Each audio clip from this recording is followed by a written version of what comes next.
And who am I? That's not a secret I'll never tell. You know you love me. XOXO. Gossip Girl. What's up? Today we got Gossip Girl, Season 5, Episode 6, I Am Number 9. This episode starts off with a diagram of Blair's possible bridesmaid. Nate planning a party for Diana. Dan learning inside debut number 9. Okay, because this episode's called I Am Number 9 and inside debut at number 9 on the bestsellers list. And Chuck had therapy. Nate and Diana Nate asks Diana to go with him as his date to her party later that night. Diana thinks it's a terrible time, and since she's officially launching herself to New York media world, and female bosses can't mix business with pleasure without people whispering behind their backs. Nate agrees, but only if he take more time. Only if they could take more time. Talk more about later. Diana says yes, but only after Nate and Charlie/Ivy deliver some new speculator tablets to the VIP with information on about the party. She has Nate deliver on the west side and Charlie/Ivy on the east side before leaving to meet with an old friend from Los Angeles. Chuck is in therapy with Dr. Barnes. He begins describing a recurring dream he has. He tells how he's taking an early morning stroll and sees the most beautiful skyscraper. He has to go inside out, and he tries to go into it, but when he arrives, he wakes up. Dr. Barnes asks what the dream means, and Chuck mentions his parental issue. She tells Chuck that there's a part of his puzzle missing, and there's someone he's not talking about. Blair comes downstairs to have breakfast with Louis at the penthouse. She asks Louis to turn a blind eye when she hangs out with her Columbia minions to shoot her minions to choose her bridesmaid. He agrees to look away until Diana's party that night. Serena is at work when her boss Jane introduces her to Diane. Serena mentions how Nate and Nate and her cousin Charlie/Ivy work at Speculate, and Diana invites Speculator. Why did I say Speculate? I think I was thinking about the Good Trouble. Spectator. Diana invites her to her party and asks if she's been interested in blogging. Serena says no, but that's unfortunately Gossip Girl does it for her. Diana tells her that can change and they should keep talking. Meanwhile, Blair's meeting with her minions, with her Constance minions and her Columbia minions, meeting with minions Kati, Penelope, Jessica, and Charlie/Ivy shows up before trials begin with a tablet and an invitation to Diana's party for Blair. She asks Charlie/Ivy to try out too, and she joins. She then sends a text to Nate asking him to pick up and deliver the rest of her tablets. Louis waits outside Dr. Barnes' office for her, along with a check for what he owes. It's revealed that, Louis is a villain. He's been paying her. It's revealed that, Louis is technically a secret villain. Louis has been paying her to turn Chuck back into the season 1 monster he was to ensure Blair will never fall for him again. Yeah, Louis is sketchy. Who knew that? We thought he was a prince, but maybe he's a sketch artist. We thought he was a Grimaldi prince, but maybe he's a sketch artist. Maybe he's a sketchy man. Maybe he's a sketch artist. She goes to meet with Chuck at his suite and at the Empire, under the disguise that their last appointment ended too abruptly. He welcomes her, and the two begin to talk. She brings up Blair and asks Chuck if he's angry she is marrying someone else. He replies that he let Blair go. And that's the end of the story. She presses on that Blair is the source of his suffering and that there's no way he cannot be angry. She tells Chuck that he has to accept that he didn't let Blair go.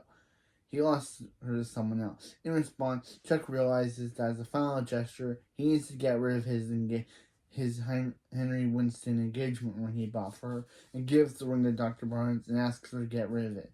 She takes it and leaves. In the elevator, checks Louis that she can't destroy Chuck. She can't destroy Chuck. Literally, Chuck is just a man. She can't do it anymore. She can't plot against Chuck. Meanwhile, Dan, Serena, Jane, and Natalie, an exec from Warner Brothers, meet for the Inside's first movie development meeting. Jane and Natalie toss different ideas back and forth, from making Dawn Hunter into an orphan, turning into a musical. Yeah. Seeing how Joker 2 turned out, I don't think he'd want a musical. Dan is offended as he wants the film to stay true to the book and be an important independent film. He eventually walks out of the meeting. At Blair's bridesmaid tryout, she puts the girl through a series of trials where they must face at the wedding. First, she has them hastily dress a mannequin in a wedding dress, attend every need, but big or small. Next, she has the girls run in heel and champagne, and Kati falls and is disqualified. Nate arrives at the guessing office with a tablet. He's told by the assistant that Keith doesn't need an invitation as he'll be attending the party. Diane as her date. A jealous lady calls Diane and asks what she never told him as she was taking a date. She assures him that Keith is just business, and Nate needs to trust her, and he replies that he needs to rethink their relationship. Serena goes to see Dan at Brooklyn and tells him that her and Jane think he should waive his rights to the screenplay. She reasons that he'll be stuck in development hell for, basically a lot of movies are that. And he's too close to the book, and won't give the producers what they want. And now that the iron is hot, he needs to strike with the best-selling book. Dan is hesitant as he waives his rights. They can do whatever they want without his consent. Serena promises she can get a good writer to honor the book faithfully, and that she'll make sure Jane and no one else ruins the story. Dan agrees and heads back to Jane's office to tell her that Serena's being a sketch artist too. Cause she basically told Dan all this bunch of lies, and then she tells Jane that her plan worked. Now that her plan worked, she successfully got the book away from Dan. Jane tells her that Aaron Sorkin is ready to take over writing, and she reveals that she had Sorkin lined up for a week. They were just waiting for Serena to convince Dan to release his rights.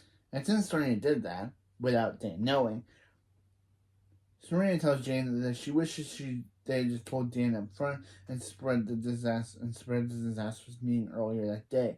Jane explains that Dan coming in was the best thing, as now they know that Dylan needs to be shown as a self-important teenager who betrays his friends for fame, and she explains that she's planning to make Inside the next social network by Zuckerberging it.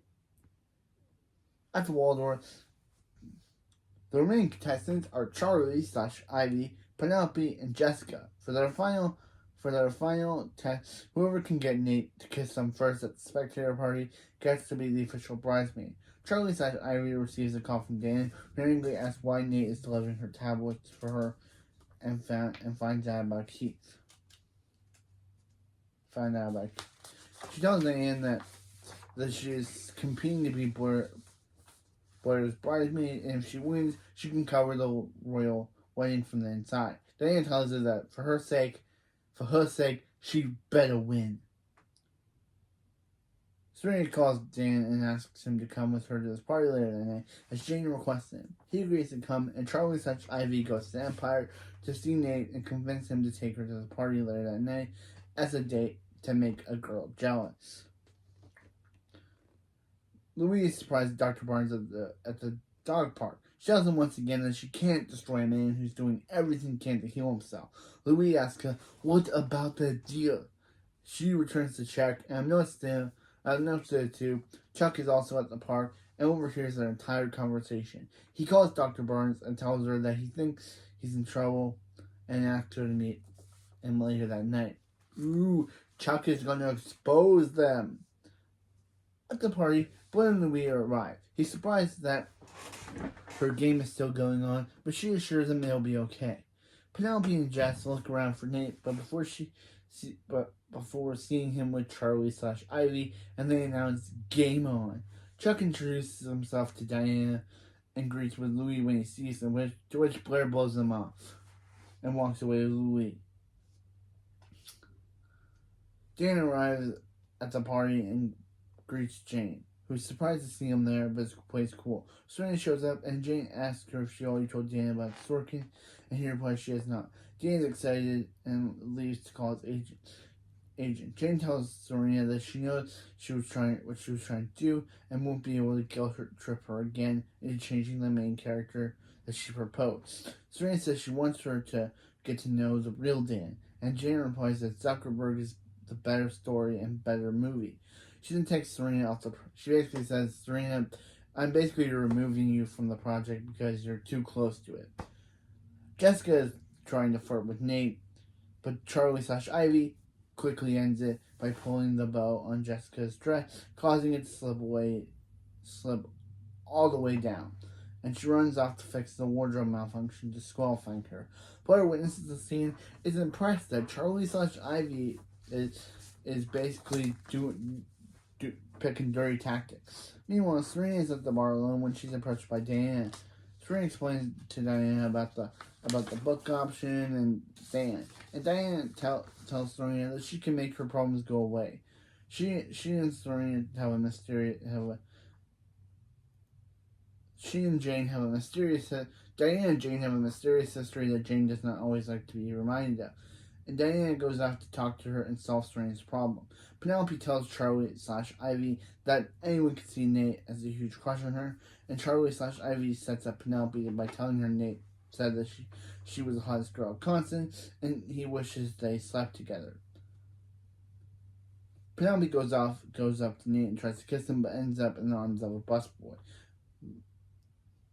Blair sees this and disqualifies Penelope, leaving Charlie/Ivy the only contestant. Blair catches up with Jane on his way out of the party, where she informs him that the movie is dead, and if he wants to know why, to ask Serena. Diana calls for the toast to thank everyone for coming to the party. During the speech, Charlie/Ivy kisses Nate, and Diana sees. So does Blair, and she basically raises a glass to Charlie/Ivy, insinuating that Ivy won. Chuck comes forward and announces he has a story that the spectator can cover.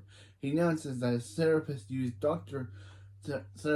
Barnes used hypnosis on him to make him perform unspeakable acts. She comes forward and says it's not true and that Chuck is in a very vulnerable state. He replies that it's because he found out that she was taking money to reveal confidential information. Blair steps in and demands why he's doing it, and Chuck says if she really wants to know, ask her fiance, and who is starting to look very guilty, or more. Blair and Louis step aside, and she asks him why he felt he needed to pay Chuck's therapist for information. He tells Blair that he found the paternity test she had, and Blair explains that she had the test done so they could have a peace of mind. But Louis thinks the test would prove that she still had a choice to make between him and Chuck. He needed her to see that Chuck will always be the wrong choice. Blair assures her that her and Chuck will never be able to work, as he destroys everything in his life, and scaring her that Louis is turning into Chuck. At the same time, Dan confronts Serena about killing the movie, and she explains she did it for him. But Dan doesn't believe her, and he thinks she did it because she hates how she was portrayed in the movie so much that she killed it to avoid being judged by millions of people. She tells Jane that Jane was completely going to destroy Inside, and she's going to get fired for stopping the movie, and it had nothing to do with her image. Nate and Charlie/Ivy are talking, and Diane comes up and congratulates them. And congratulates Charlie/Ivy for kissing Nate and winning Blair's contest. She also tells Charlie/Ivy that Nate was using Nate was using her to make her jealous, and effectively ruining their relationship since they were both using each other. Chuck confronts Dr. Barnes, who informs him that she's shutting down her practice. She reveals to Chuck that Louis was paying her to turn her back into the monster he was previously, since he's so threatened by Chuck they need to remind Blair why she chose Louis.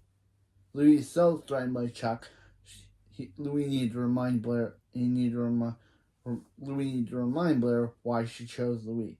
She then returns to the ring to Chuck and Lee. Diana approaches Serena one last time to ask her to come work for her. Serena is skeptical at first, but Diana explains her ultimate goal is to take down Gossip Girl. Serena, a long-time hater of Gossip Girl, begins to come around when she hears that. She tells Diana she would consider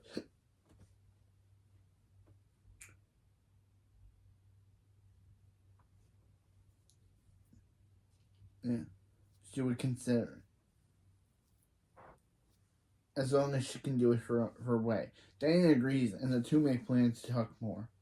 Nick confronts Diana about and tells her that she's either in it for the world or he's out of the relationship. Chuck goes to see Blair at her penthouse, an apology in hand. He tells her that he's sorry for losing his temper that night Louis proposed, and for not waiting longer at the Empire State Building, and for treating her like property, for telling her that he loved her sooner, and for that he gave up on them when she never did. She thanks Chuck and hopes never giving up on people will not be her downfall. Chuck says that's why she's going to be an amazing mother, and Blair says that her being there will never change. Chuck replies that it's okay if it has to, and he's going to take care of himself from now on before leaving.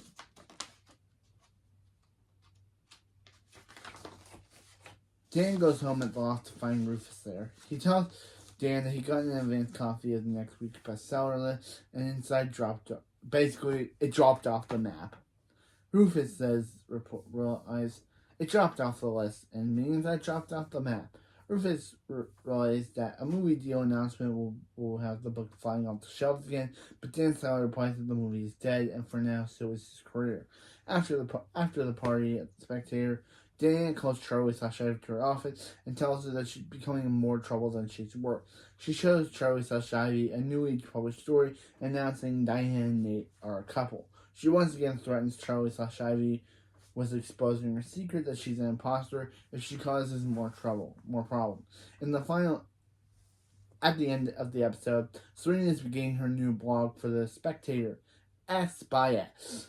Blair talks to Louis and says she thinks a little space would be good for them, and Chuck leaves the engagement ring on the steps of Harry and Winston's shop. So, yeah, that was episode 6. That was episode 6 of Gossip Girl season 5. Louis tried to pay off Chuck's therapist because he was afraid of Blair. He wanted to prove to Blair why she chose Louis in the first place. Chuck exposed Louis' deception to Blair, and she was basically like, "Bro, you're basically turning into him. Your actions are proving that you're basically becoming worse. You're basically turning into the next Chuck." So yeah. So basically, they need some time apart.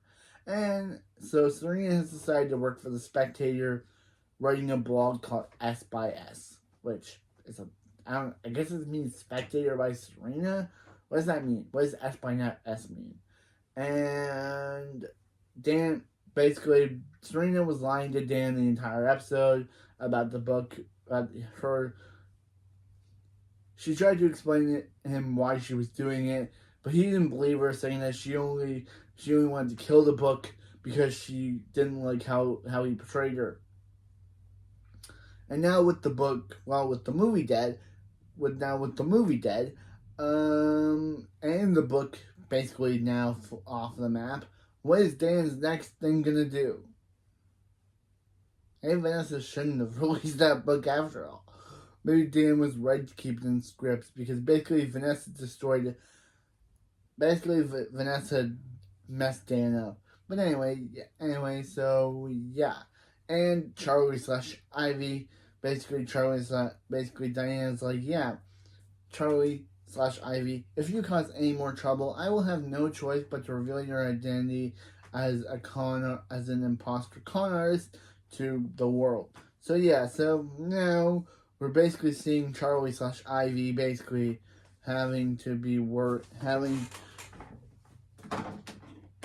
seeing Charlie slash Ivy basically having to be worried about her next step, about if she becomes more problems that Diana can't handle. Now that Diana and Nate have basically outed themselves as a couple to the public. But anyway, and I like that scene where Chuck basically apologized to Blair for everything bad thing he's done to her, and Blair was like she's happy he's gonna work. She's happy that he's gonna work on himself. That's why I love Chuck. I love Chuck because he's trying to be a better person than he was back in season 1 and kind of 2. But season 1, he's trying to be a better person than he was back in the first season, and I love that. Even though even though he's not dating Blair, he's trying to be a different person, and I kind of like that. I just love how they wrote Chuck. Don't know if they were always if their plan was always to make Chuck the best character in this show, but it worked. When I originally watched the show, I was always considering myself, like, why am I feeling bad for Chuck Bass? Because, yeah, he was basically the most awful person. But as the show went on up to this season where I last watched it, I'm now in awe of Chuck Bass. He is my favorite character. He is favorably written. And Ed Westwick does a really good job. So, yeah. Next episode we got Big Sleep No More. So next episode we got Big Sleep No More. As the gang go to a movie performance of the movie The Big Sleep. So anyway, yeah. That's it for this video. And I'll see you next time. Now you love me. XOXO Gossip Girl. XOXO Gossip Girl.